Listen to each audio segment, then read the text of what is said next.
Patchwork Heart Ministry and Fiat Ministry Network invite you to discover your mission. A brand new in-depth monthly video series featuring engaging Catholic speakers who will challenge you to live your life abundantly. For only $25 a month, you will receive a personal monthly mission, including 3 full-length inspirational talks that build upon a new theme each month. Sign up for the Discover Your Mission tier at patreon.com/patchworkheartministry today. Patchwork Heart Ministry and Fiat Ministry Network present Hear Your Faith, a brand new audio subscription service that features a growing collection of uplifting Catholic audio choruses, talks, and other exclusive content to help you grow deeper in your faith and knowledge of Catholicism. Subscribe today at patreon.com/patchworkheartministry.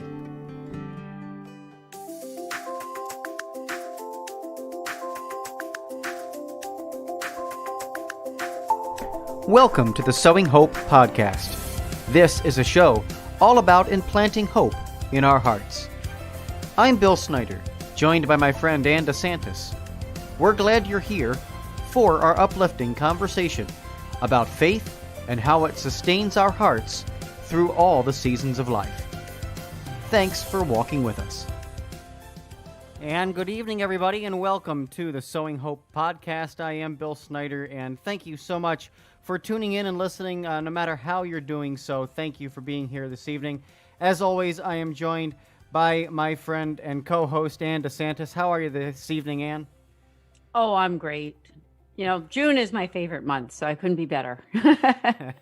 I love June. And guess what? I'm going on vacation next week, Bill. Yeah, so am I. And everyone. So that's going to be great. It is. It's going to be nice. But before we do that, we have a wonderful show for everybody this evening. And so even though it is our last show before vacation, tell us who we have as guests this evening. Yes, I have been anticipating this show for a while. So I am so blessed and excited to introduce you to 2 friends, Toni McFadden. And Toni is a pro-life speaker and founder of the program Relationships Matter. And you can learn about her at her website at ToniMcFadden.com. Now, I will say she spells her name Toni McFadden.com. And there's so much to learn about her. She's an amazing speaker. And I also have my friend, Marlene Downing. She is a pro-life speaker and author and the director of the Hope Pregnancy Center in Philadelphia. And you can find out more about the Pregnancy Center at hopepregnancycenter.org. I will announce that again because I want to make sure that our listeners can check out those 2 beautiful websites and learn more about my friends, Toni and Marlene. So I welcome you both, Toni and Marlene, to this program. Thank you so much for having us.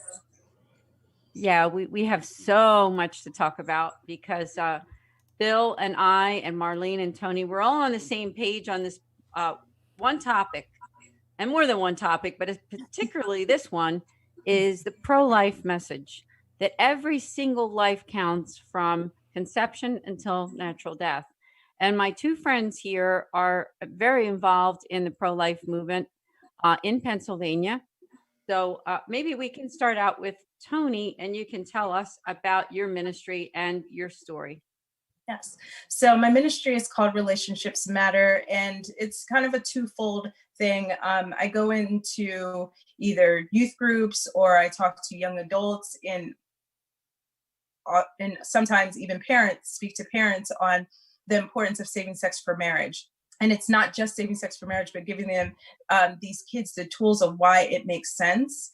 And not just simply talking about STDs or pregnancy, but talking about their worth, their value, because sex has been degraded in our culture, and in the process, they are being degraded as well.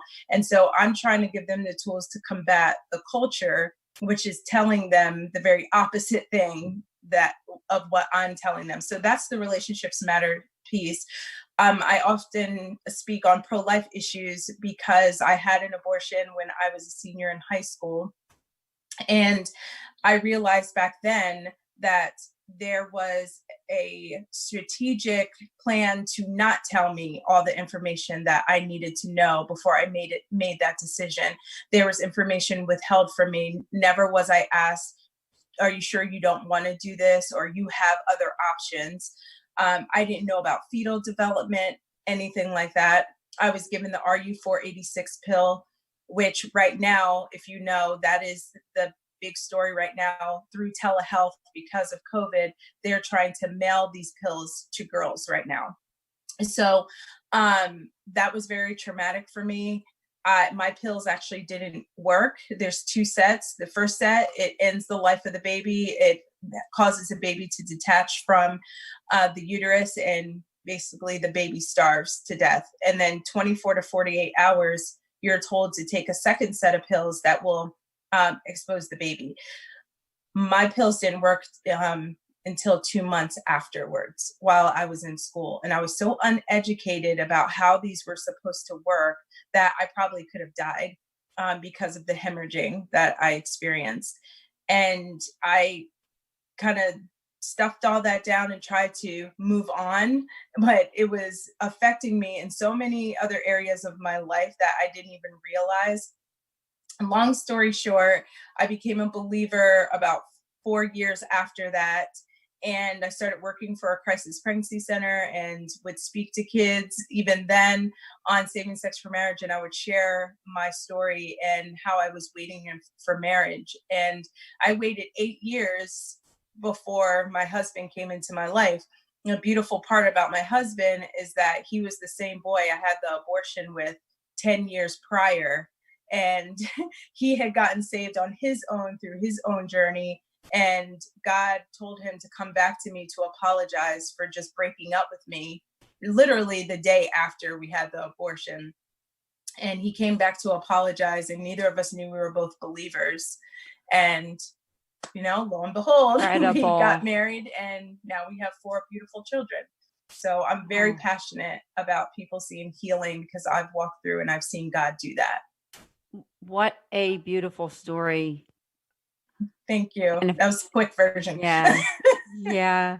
I know that was a short version. Yeah. Because Toni was a guest on another TV show that I was the host for quite a while. And now I'm the host for a different show, this and also another one on Fiat Ministry Network, which you're going to be a guest there too. Mm-hmm. And maybe we can hear the longer version there. Yeah.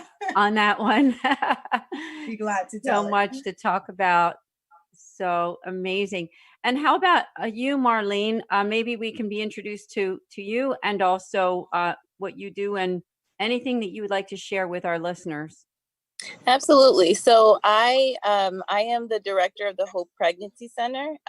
That's, as I shared in other podcasts, it's something that I really never envisioned myself being. I never asked for this occupation. It's just something that God set up, which is so beautiful. What happened was I have been a member of Greater Exodus Baptist Church. My pastor is Pastor Herbert Luss II. He was an former Eagles player, and he founded the Hope Center in 2009. So as I'm going to the church, I've been going to the church for about 20 years now, on and off. But I just started really, really going constantly for the past 5 years, I'd say. And I guess my pastor saw the growth.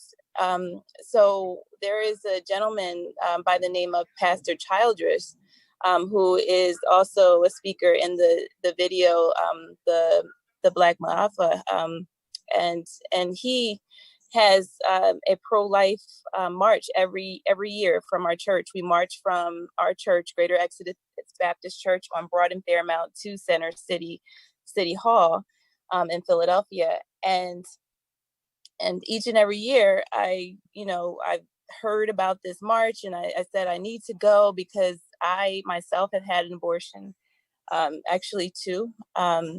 And, prior to that, I knew that it was wrong, but I did not have, and what God had revealed to me, I did not have that knowledge at that time, or the wisdom that he gave me from growing in Christ. So one day I just said, okay, I'm just going to go march. And I went and as I was marching, my pastor's running by me, and I saw him, and he turned around. He says, I'm looking for a director of the pregnancy center. and I said to myself, I said, he cannot be serious. Like, I live in Delaware now. I moved from Philadelphia to Delaware, but I live in Delaware now. So I lived like 5 minutes away from this corporate organization that I worked for almost 10 years. And so, I had gotten comfortable there, but I knew that it wasn't fulfilling for me. Like, I was the type of person that is in the cubicles, like, kind of preaching to people, telling them, talking to them and giving them advice. And it's all godly advice. But just being grown up in Christ and like really getting closer to God is really what brought me to this moment in time where I just didn't even know that this was going to be the destiny or the path that he was going to take me. So when he said that, I really didn't take it seriously. I just kind of brushed it off like, he's just joking. He's running by, like, he's not serious. So then the next week in church, Jim Maxim, who is, his ministry, he does the Valley Forge prayer breakfast every year, but he's an amazing guy. But he does a lot of prayer, like he's big on prayer, and he speaks to churches about it. So he came to our church one day and he's speaking about prayer, and I'm like enjoying everything he's saying. I said, I have to go, but like God was telling me to go down to the front and shake his hand or talk to him or say something, that was a great message. And I'm thinking to myself, I need to go. But then I said, you know what, let me just turn around and just go say hi. I walked down to the front, my pastor's standing to the left, and then Jim is standing in the middle. And I walk up and I said, hi, I'm Marlene. That was a great message. And my pastor turns around and he says, this is the person I need you to speak with, to interview with. And I said, interview? Like, I never said that I was like, okay. Oh, wow. So, How God works. I went home and I prayed about it. And, I started, that was really the first time I really started to think about, being changing occupations, because it was just something that I was so used to. So I decided that I was going to do the interview. I had the interview with Jim. It was an amazing interview. He said, we'll get back in touch with you. Long story short, there was a lot of flip-flopping, a lot of, people that may not have thought that, it was the best position for me because I didn't have experience. But bottom line, God is who he is, and there is nothing stopping it. When the doors open for you and it's God, then there's nothing that's going to stop that. So that's what happened. It was about 2 to 3 years ago. But when I say about abortion, like, the fact that I knew that it was wrong and I did not understand, the depths of it and how wrong it was, I just had an idea that, I had the abortions and they were wrong and I really felt guilty, but I just didn't have the notion or the mindset to know like what God's heart was for it. So after that march, I went and I got in my car and I'm driving home and I'm like, had worship music on and I'm praising God and I'm listening and I'm, talking to him because I had a fast prior to that. It's a long story. Yeah, sure. So in that fast, I had several revelations. So the first revelation that he gave me was that forgiveness is so important. Like if we allow offense to hit our heart, we must forgive immediately, because if we don't, it allows that root of bitterness to hit us and take root. And it's something that can hinder us. So he doesn't want that to happen. So that's like something that he gave me, like just as soon as like something offends you, just let it go. It's nothing worth, allowing something to change your heart, because our hearts are deceitfully wicked in all of its ways. And then the second one was about heaven, because when I was in transition and waiting for, the phone calls to come back of whether I was going to leave the job or not, a young lady gave me a book and it was called the Heaven book, the young man that went to heaven. What was that book? Yeah, I can Heaven's for real. Yeah, Yes. heaven is for real. So I read that book and I'm like, wow, I know that, from scriptures, I know that heaven is real, but he just gave me an appetite to find out more. So I just started reading, and I saw videos of people with near life death experiences, and just a lot of things that I started to research about heaven, and I got, just a glorious confirmation from God of how beautiful heaven is going to be when we get there. Amen. And the fact that people that have gone before us will greet us. So that was one thing. And then when I'm driving home, he brings that back to my memory. And he's like, Marlene, you remember that I told you that, how, about heaven. And I say, yes, like it's, and I'm not speaking to him, but it's like how it is when you talk to God. And he says, well, when you get to heaven, your children will be there to greet you. And so at that moment, I lost it. I couldn't deal anymore. I just like started sobbing. And then like, that is the moment that I got the revelation that I had actually killed my kids. Wow. So it's when I say that it's so important to me that people understand exactly what it is. It's not just knowing that abortion is wrong, but it's getting that full revelation of what it is. And I think that people don't understand. Like, there's some people that just don't know. Like Toni said, that there were things that were withheld from her.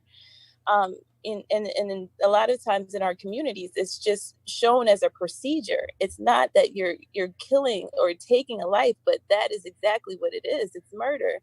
So with that revelation, it was enough fuel for me to be able to, just continue to move forward. And as I started working and, with the Hope Center and everything that I've been doing with the young ladies that come into the center, it's unfolding a little bit more. So I'm really, really excited about what God is doing. And I also have a heart for the youth and their purity.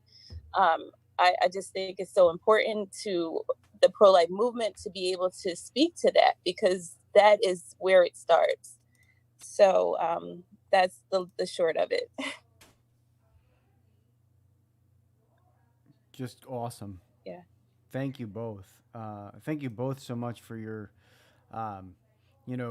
wisdom and your courage. I mean, there's so much courage that you are, taking tonight just to share this on a podcast, or and I know that it's what you guys are doing professionally, but it still takes a ton of courage to be able to do this professionally in this culture that we live in. Yeah. And so thank you for your courage and for speaking a lot of truth. The truth is necessary. And it's not about offending people. It's just about, this is what the truth is. And so speaking that out and making that real, because you never know who's listening, to these podcasts, and whether it's on live right now or whether it's later.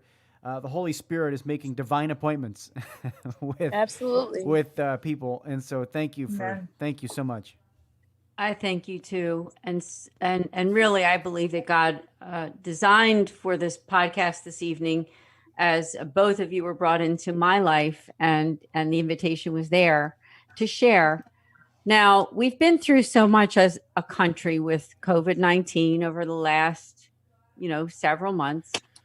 And then, of course, weeks back, the death of George Floyd, which made a national impact for people to reflect on the fact that Black lives matter. I wondered if either of you could reflect on that. I will say that Toni had shared with me a week or so ago on Facebook a documentary that really opened up my eyes to an entire look at history when it comes to that topic. I wondered, maybe Toni, you can start out with just telling us about that and any thoughts that you have on Black Lives Mattering. Well, it's a catchy slogan, right? Because no one's going to argue that Black Lives Matter. Of course they do. But what I have told people who are asking me questions about that movement and really searching, because you're seeing things on TV like, I don't know if that lines up with what I believe. And I think the problem is that the Black Lives Matter movement organization has an agenda, and that agenda does not line up with the gospel of Jesus Christ. If you look on their website, you go to their About page, what you're going to see is this was created in 2017 after Trayvon Martin was killed. And it's by three liberal, two of them who would call themselves queer, one who's gay. And they want to promote not only the LGBTQ plus lifestyle, but also helping children to come out. They also want to dismantle the fatherhood agenda. Like, they don't even mention fathers at all. And so if we want to talk about systemic racism, it starts in the home. It starts with fatherlessness. That is the breakdown of the Black community, is our fathers have been taken out of the home. And so they're taking their agenda for something else and trying to push that on the Black community every time there is a shooting that of a white cop towards a Black man. I don't see them standing outside abortion clinics. I don't see them standing in Chicago when I think it was the exact week of George Floyd passing away, that a little girl got shot by a drive-by shooting. And then over Father's Day weekend, a little 3-year-old died. And so if we're going to talk about Black Lives Mattering, you need to talk about all of them, because the number one killer in our community is abortion. But as soon as you bring that up, they don't want to talk about that. So it's a one narrow, and I would even say that they don't really care about Black lives, that their agenda is, not to care about us. I mean, I've lost my Black card like 10 times now because I don't fit the narrative. I'm not a victim. I'm not oppressed. I'm not worried about racial issues every single day of my life. Does racism exist? Yes. We live in a fallen and broken world. I've experienced racism. The difference is I know who I am in Christ, and what people say to me outside of how Christ sees me does not define me. And I've gotten ahead just like any other person, regardless of skin color. I believe it's a socioeconomic issue, because there's white people who are poor and don't have, and there's Spanish people, and so if they don't fit that mold, so they're just left out. That's why people would probably argue and say, well, all lives matter. Of course, because each and every one of us is created in the image of God. Therefore, we're all due respect. We all have value, which is why I'm pro-life from womb to tomb. I don't care what your skin color is. If we believe in this victim mentality, that's how we're going to operate. And I refuse to look at my brothers and sisters, especially in the Black community, and say, yes, you're oppressed. We need the government to get ahead, and we need other people to bow down to us. If I see another one of those videos of white people bowing down and kissing the feet of Black people, I'm going to lose it, because that's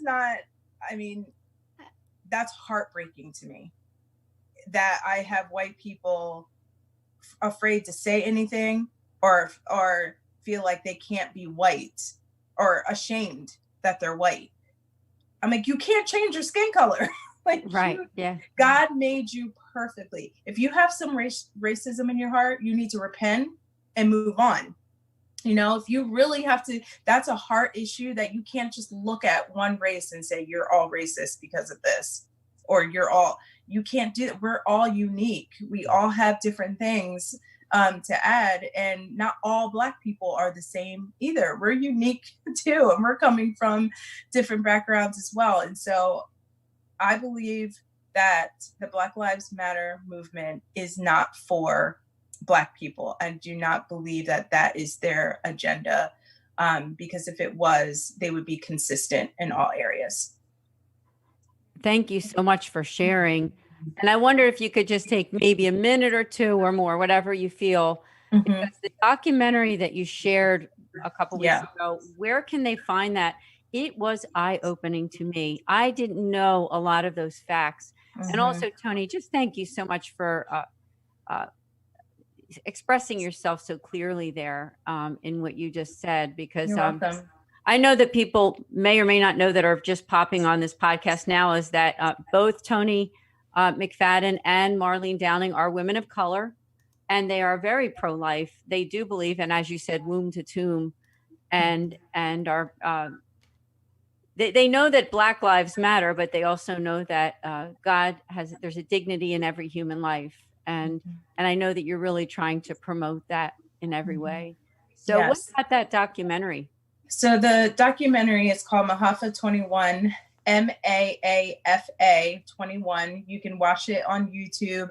It is a long documentary, but it's worth every single minute of it. And it talks about the history of Planned Parenthood, which was called the Birth Control League before it was called Planned Parenthood, with their racist founder, Margaret Sanger, and her push for the eugenics movement, which targeted Black people.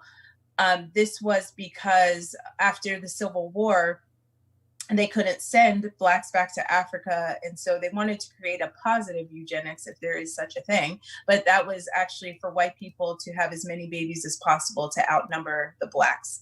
But that didn't work. And so they initiated sterilization. I mean, they sterilized girls as young as 8 years old.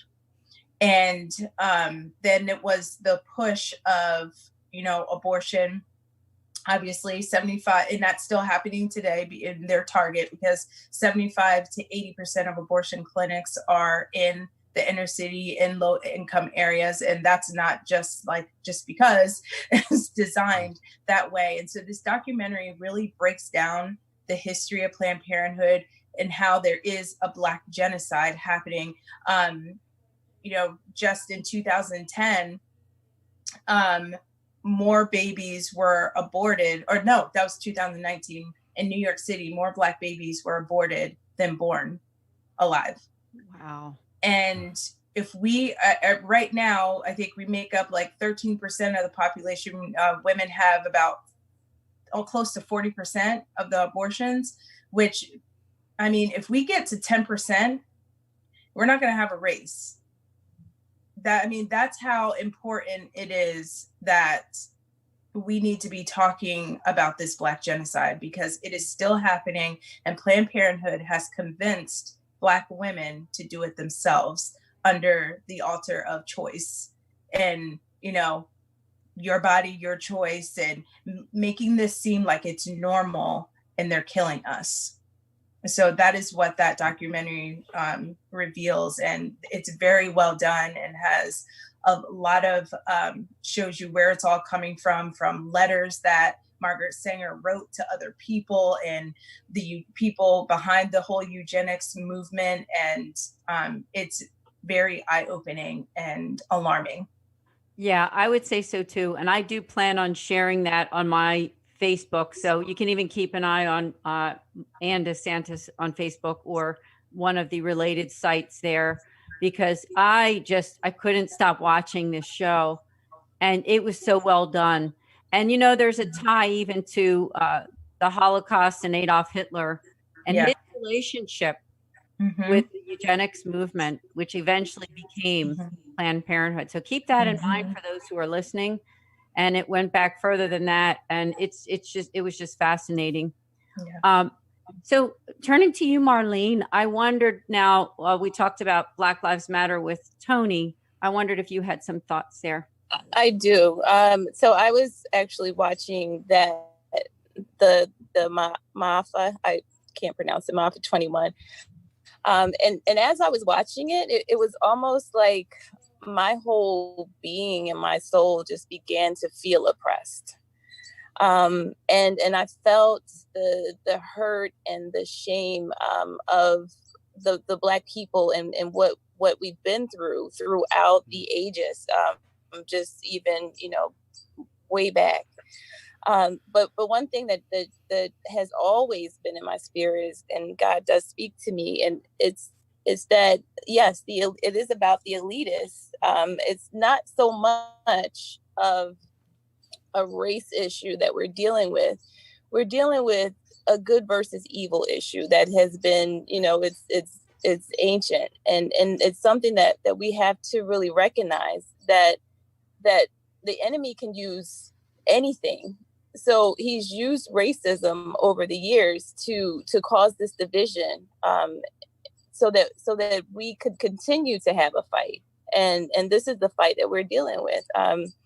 So I just really believe that as an African American person, or as a Black person, that I won't fall victim to the feeling oppressed, even though I know that in the past and even now there is oppression, but we don't have to succumb to it, because we are who we are in Christ. And just like Toni said, there's Amen. nobody that can change the fact that I'm African American. God made me that way. Nobody can change the fact that you are who you are. He made you the way that you are. But I guess people just don't look to Christ enough to help them heal from the things that they deal with from people. It's really sad that people play on that, and Black Lives Matter is playing on the fact that people have been hurt and just really just need to heal. So Yes. that's my take on it. I just think that everyone needs to just realize who they are, know their worth, and just keep moving and keep moving in the light, and stay out of that darkness. It's not a good place to be. It's hard. It's hard in today's culture and world to do that, but I commend both of you for really doing that so well. And in your work, I really feel listening to both of you talk, and especially about that documentary, which I haven't quite seen yet, but it reminds me of a book by I'm going to forget his name right now, but the title of the book is called Abortion. Men started it, men can end it, and it was written by a gentleman who was the founder of Online for Life, which is now the Human Coalition.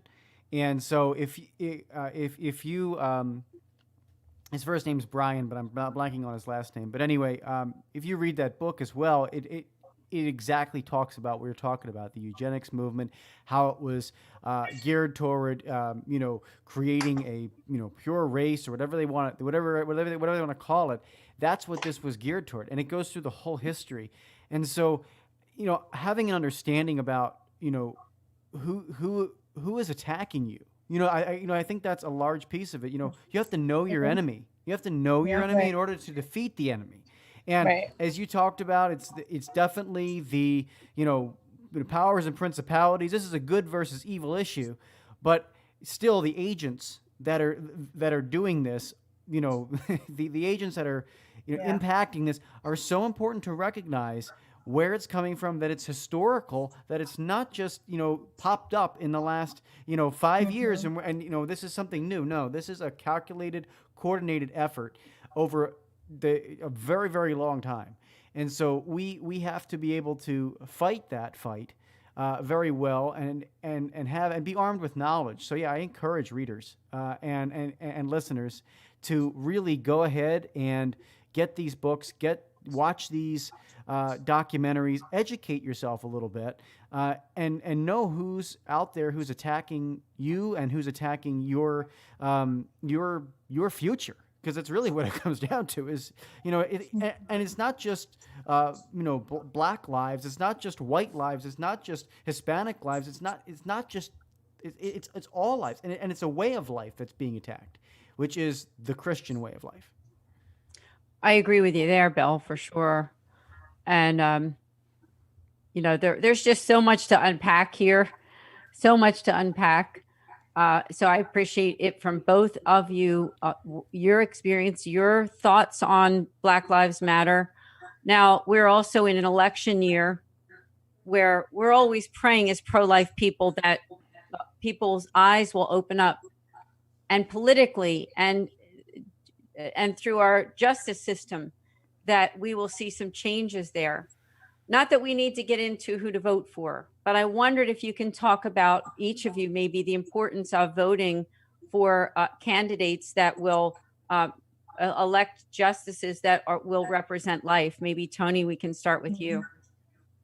Well, I mean, I'll be blunt. I'm not going to vote for people who, on one party, every single candidate was for abortion.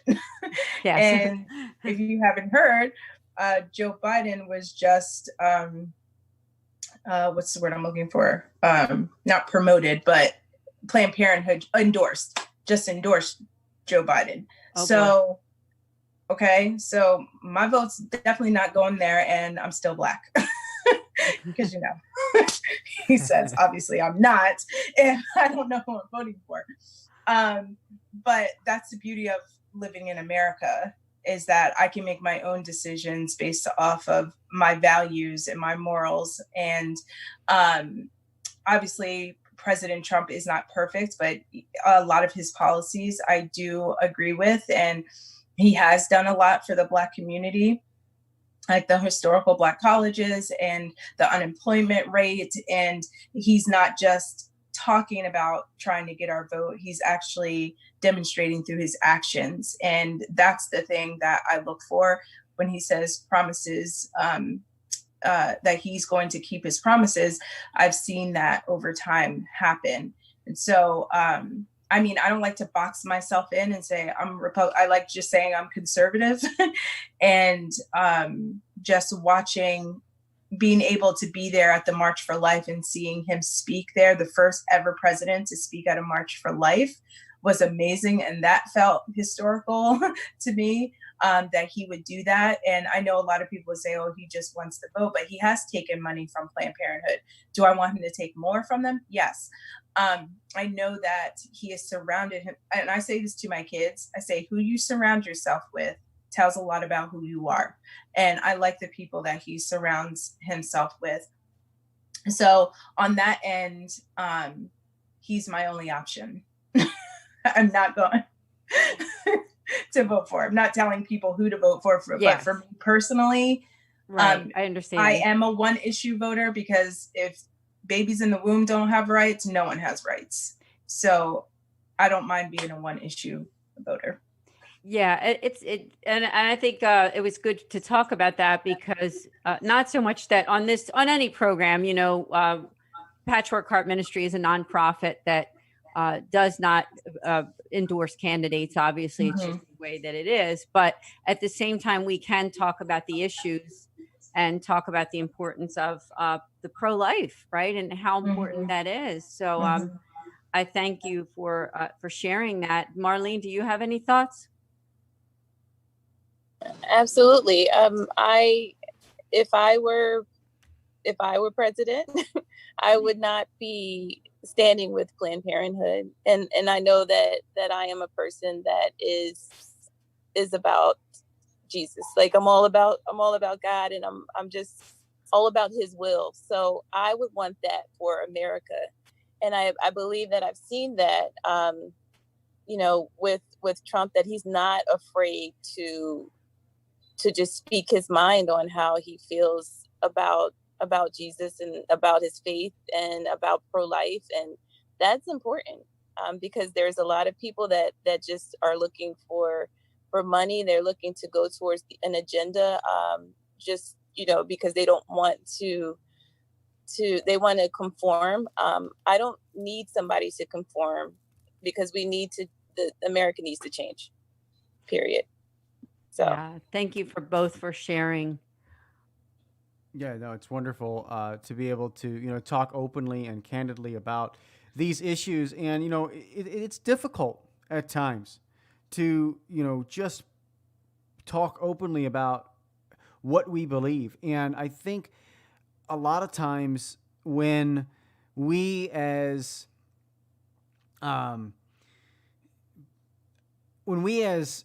maybe more centrist or conservative people have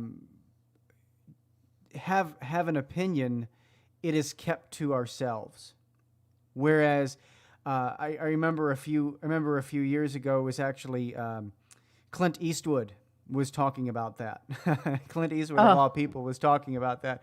And he was saying, just by the nature of the word, it's not something that we necessarily speak out, on these issues. And honestly, the machine, I mean, I studied, TV, radio production in my college, and I do this professionally. I see it through a different lens, how the media works. And I'll just say this to the viewers and listeners, that we had a class my senior year called news making. Now, there's a ton wrong with that. We don't make news. We report news, right? That's right. And this is what's being taught to people who are out here in the media. This is what's being taught. And as you start down this road of honestly starting to talk about this, we were talking before the show, hey, if we put a hashtag on this later as we share this, Black Lives Matter, this will go viral, and then people will quickly realize that there will be all this, negative talk all over the Facebook wall, all over the Instagram wall, right? This is because the people that are running the mainstream large media out there are doing so with an education that has been given to them to steer the direction of the masses. And unfortunately, so many of us are not educated in understanding that we are to think for ourselves, that it's okay to stop, it's okay to think for ourselves, and say, what, no, I do disagree with you. And even though there are, the ratings are through the roof and there's a Super Bowl audience watching this stuff, it's okay to say, I disagree. And I know a million other people who agree with me, and not just this, what is being shoved out there to, the masses each and every week through our television shows, through our Netflix programs. And we have a responsibility to also create, and that's what we do here, is to create content that stands up to that bullying, because it really is bullying it on that level. So I appreciate you both coming on and talking about these, tough issues, to where many people just cower away and say, oh, well, I'm not going to go on that. I can't talk to them about this. So I appreciate you sharing your mind and sharing your personal opinions and sharing your belief in the truth that we all share in Jesus Christ. So I just really appreciate that, and thank you for that. Yeah, I do too. Honestly, thank you both. It's a blessing. We have about 15 or so minutes left in the program. I thought for people who might be listening, and I do think it's kind of fascinating for us to talk about the correlation and the idea of that Black Lives Matter also should include the pro-life movement. So if somebody's listening, there's people out there that don't know about the pro-life movement. They don't understand that some of these Planned Parenthoods are being placed in neighborhoods where they are predominantly African-American communities and Hispanic communities. And maybe, I don't know if either of you can share on that, because some of our friends who go to those abortion clinics every weekend and pray in front of the Planned Parenthood or the clinics, such a high percentage of those women are women of color. So how can they become more educated in that, knowing that, if Black Lives Matter, then let's think about this too, because it's affecting your whole race, right? It is affecting the race. I just want to say to people who just may be afraid to stand for what's right. They know that abortion is wrong. Even in the church, I go and I pray outside of the Planned Parenthoods and the Women's Center over on 777 Apple Tree in Philadelphia. It's terrible out there, but all I see when I go out there is there's actually no African American people out there standing, except for myself and my pastor's son. You know, he'll come out there every now and then, and then, you know, there's so many people that are out there constantly, you know, advocating for life, but where are we? And I just want to say to people, just like, it's time to stand up. Like, you cannot allow the enemy to win. Like, he's right now, he's gaining ground, he's gaining territory, and he does not care about, you know, he doesn't care about us. We have to stand. So even watching that video, I just really, and I hope that you share it. I really think that once people start seeing things like that, then they'll understand exactly what it is and be more apt to stand, you know, for it. And it should not take that, excuse me for the dog in the background, but it should not take that, you know, for them to see that it's killing so many African Americans. It should be just that it's life, you know, that a life is being taken. And like I said, my wisdom and the fact that I know what I know now, it's really nothing that can change me. And I'm all in, like, I'm all for life, and I'm going to stand for it until the day I die. Yeah. I would add a challenge to the church to educate and talk about it more from the pulpit. Amen. I know there are many women who are hurting in the church who have never talked about their abortion, have not gotten healing. And I don't believe it's enough to just speak about it on the Sanctity of Human Life Sunday.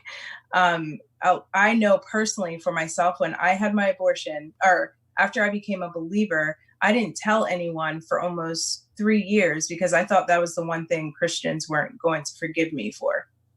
And I had this screwed view of, because it wasn't talked about, or the post-abortive area wasn't talked about. And it was just saying, you know, it's wrong, which obviously it is. But we need that full spectrum. So I think we need to, just like sex and relationships, like that needs to be talked about too, and not being afraid to talk about those things because we're afraid we're going to offend someone. Because I don't know, the truth does offend. It does. The gospel is offensive when we're not living the way God created us to live. But once you get through that and you realize that he died for those offenses and has set you free by his resurrection, and like that power now lives in you, that is freedom. And so, I mean, I want to see people understand that life is valuable no matter where you reside. It's not that you're less valuable because you're in the womb and suddenly when you're out of the womb, now you're more valuable. Because I feel like that's how we're treating people right now. Like with the George Floyd thing, it's like they're outraged, which they should be. But then you bring in abortion and they're like outraged that you're even bringing up that subject. Yes. Which, you know, so yes. The education is key, because I think a lot of women are having abortions because they are not educated. But we have so much technology. There's like almost no excuse now. You can Google and YouTube anything now. And organizations I love is like Live Action, Lila Rose, and Students for Life. There's so many organizations out there, and we can band together and really be one voice to fight for this would be amazing. So that's why I love partnering with, you know, coming on this podcast and other people, you know, and just being a voice for these babies and linking arms together, because the more voices, the better. Hey, I agree. And if anybody's listening, you know, hey, maybe we have something going even here on this podcast and some friends that can join together to not be afraid, right? Because there's a lot of fear. People are afraid that their friends are going to think they're like racist or, you know, against, you know, what everybody else is trying to protect in our culture. but remembering that protecting life of all stages is so important too. I mean, if not even, I don't want to say all protecting all of life is important, but let's not forget babies, let's not forget that. And elderly too. Sometimes, that's the other end of the spectrum that you don't hear as much about. And for us to also make that prayer for the elderly too, right? So I wondered if either of you could speak also about children, because a lot of it starts with the education of our children. How do you handle that with your own families? I'm just the example. Of course, I didn't do everything the right way. I have 2 kids out of wedlock. But when I started to get closer to God and just really understand who I was and my worth, that changed me, and I was able to really walk upright for them, and they were able to see their mother, even in the transformation. Like my oldest daughter is 19. She was able to see some things change with me and understand that the reason that change came in is because of Christ, and both of them have accepted Christ into their life now. I have a 10-year-old that walked down the aisle, and Morgan did as well. So it's just a great thing to know that you're an example, and that you can really rest assured that they are watching, a great version of a parent. If there can't be 2 in the home, and hopefully there will be 2 soon, but we'll see. That's right. I'm going to pray that in, Marlene. Yeah, please. Same here. Well, Amen. For my children, they're still pretty young. They're 10, 9, 8, and 5. So it's more like Marlene was saying, you're living out your faith. You're living out as best as you can what's honoring to God. And I also know apologizing is very powerful as well to my children when I'm not showing them Christ-like qualities. It's a reminder that we all need the gospel. But when it comes to just what the world is throwing at them, we as parents, we especially like the topic of sex and relationships.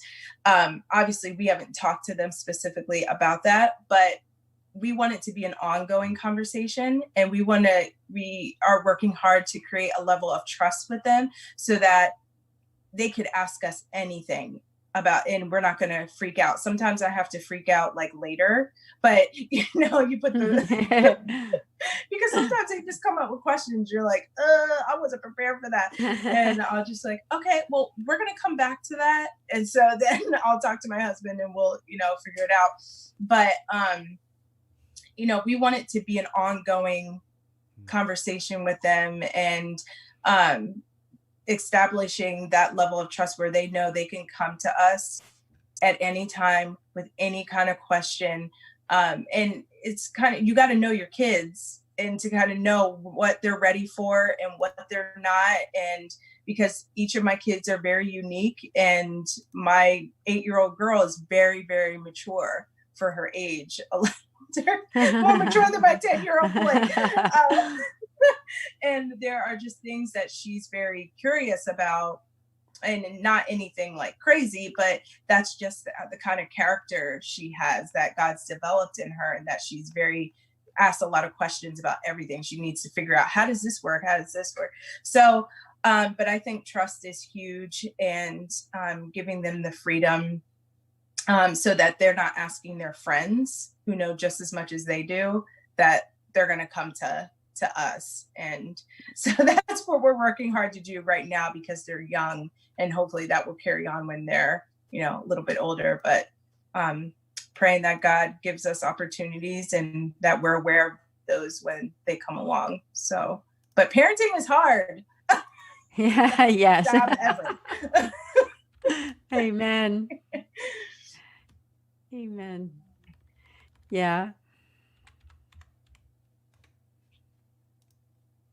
So I didn't know if Bill wanted Bill No, was it's all ready to good. speak. No, I no, didn't no, it's want all to. good. I'm sorry. I'm just checking feeds.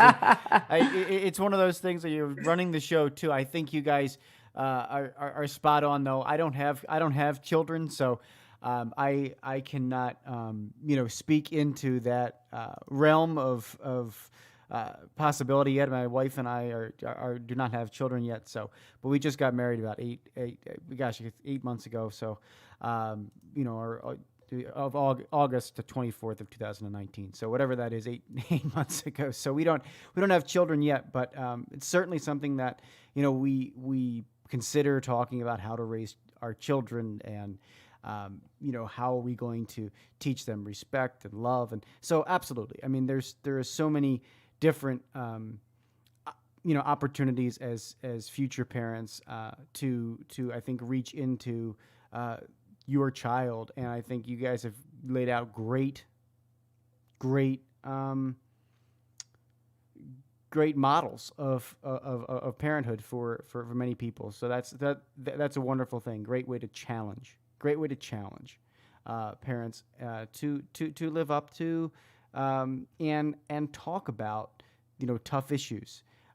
Knowing how to judiciously do that. Freak out later. Don't freak out right in front of your kids. So that's a great, some really great wisdom in there.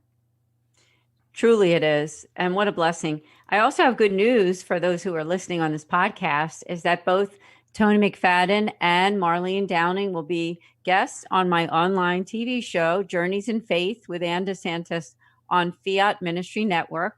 And the date is going to be on Friday, July 10th.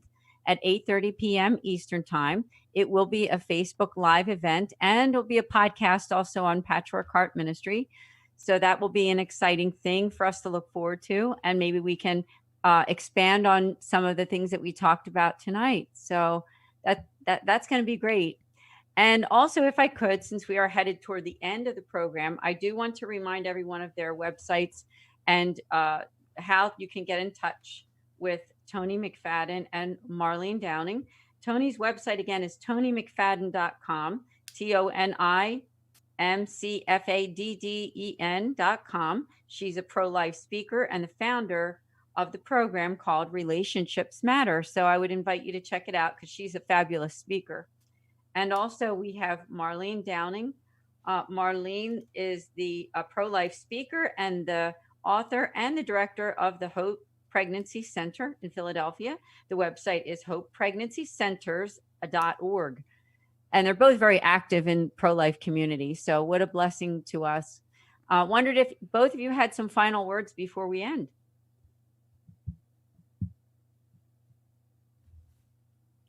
I would just say thank you so much for having us on and to be able to share where we're coming from with this. And for those of you who are pro-life, to keep fighting the fight, that it will be worth it in the end, and to hold fast to Christ because he only has good things in store. Amen. Amen. I would just say for people to just stand on the foundation. There is no greater place to be than the foundation, and he will direct your path. So it doesn't matter whether people are coming against you and what it is that you know that he's directed you to. Just stand on that and keep going. Beautiful stuff. Well, thank you both so very much for being with us tonight, and look forward to having you back. It's going to be great. So thank you so much for being here tonight. Thank you. Thank you. God bless. Yes. Well, folks, as we wrap up tonight's episode, I want to remind you of a couple things.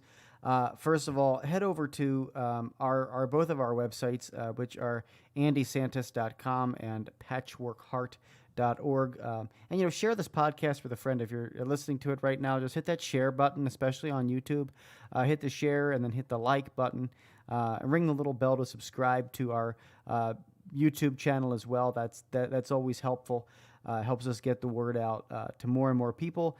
And finally, if you are able, go over and check out our premium content on Patreon. We have some wonderful series up there that are going to be coming up, and we have a great lineup already there. So you can get some really great Catholic inspiration, some wonderful Catholic speakers who are out there pouring their hearts out for Jesus, and inspiring you to live a life of bold faith in the midst of this culture. So I want to thank everybody for joining us this evening, both our listeners and our guests and our co-host Ann DeSantis. So thank you, Ann, for being here. It's just been a wonderful program, and really appreciate you and everybody that is listening, and of course Marlene Downing and Toni McFadden. So thank you to everybody.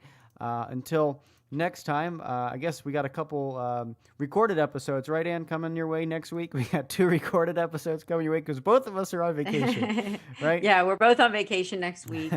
So we have our 9 a.m. show this coming Tuesday, so please tune in. And our next Thursday p.m. show, I will be posting those on Sowing Hope Podcast. So you can find out who the guests will be by going to Facebook at SEWING Hope Podcast. Perfect. And we'll have them up for you, even though we might be on a beach relaxing. Thanks so much for tuning in tonight. Until next time, keep beating to your Catholic heart. I'm Bill Snyder. Thanks for listening to this episode of Sowing Hope on Patchwork Heart Radio. For more information about this podcast and our ministries, visit our websites, patchworkheart.org and andesantis.com. You can also follow and interact with us on Twitter at PWH Ministry or Andy Santis 2.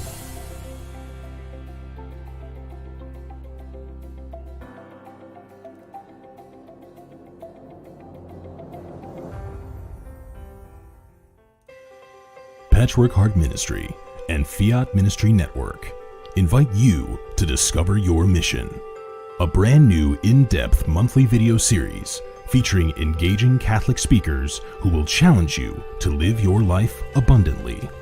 For only $25 a month, you will receive a personal monthly mission, including 3 full-length inspirational talks that build upon a new theme each month.